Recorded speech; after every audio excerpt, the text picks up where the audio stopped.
On va jeter un œil à la fenêtre du joueur. Alors cette fenêtre, elle est accessible en cliquant sur le bouton joueur et elle vous affiche un certain nombre d'informations sur le joueur.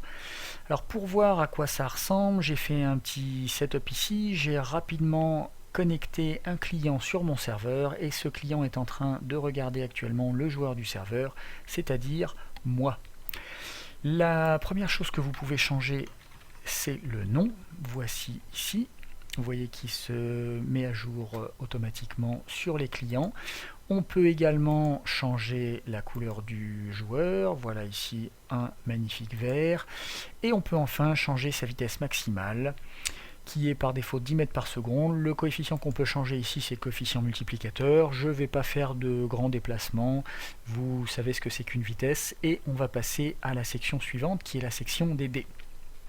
Elle est un petit peu plus intéressante parce qu'on peut choisir deux textures pour nos dés. La raison, c'est que certains jeux nécessitent de différencier les dés, donc il est possible d'assigner des textures différentes à nos dés.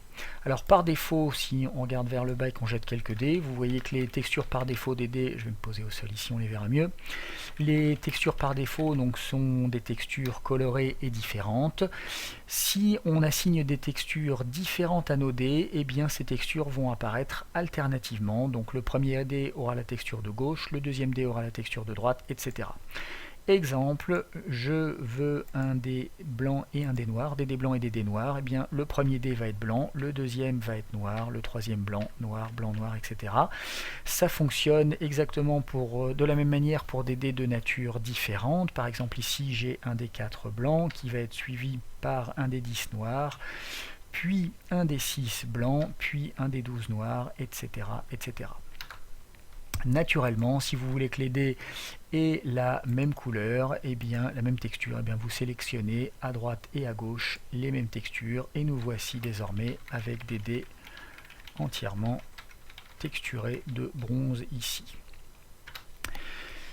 Voilà pour les dés. La dernière chose est un petit gadget que j'ai rajouté très rapidement, qui permet de simuler une vision en 2 dimensions en forçant en fait la direction du regard vers le bas. Alors je vais prendre un petit peu d'altitude ici pour vous montrer ça.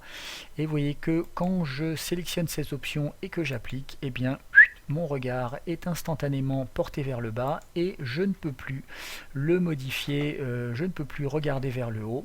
Donc là je bouge la souris dans tous les sens et vous voyez que je reste vers le bas. Je ne peux simplement tourner le regard.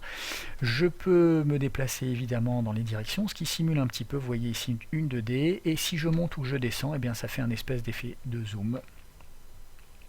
Voilà, il y en a qui peuvent apprécier cette façon de jouer, c'est pas trop mon cas. Je vais revenir ici en 3D standard, merci beaucoup, et on va arrêter la vidéo ici. On a terminé les options de la fenêtre du joueur, merci bien et à la prochaine.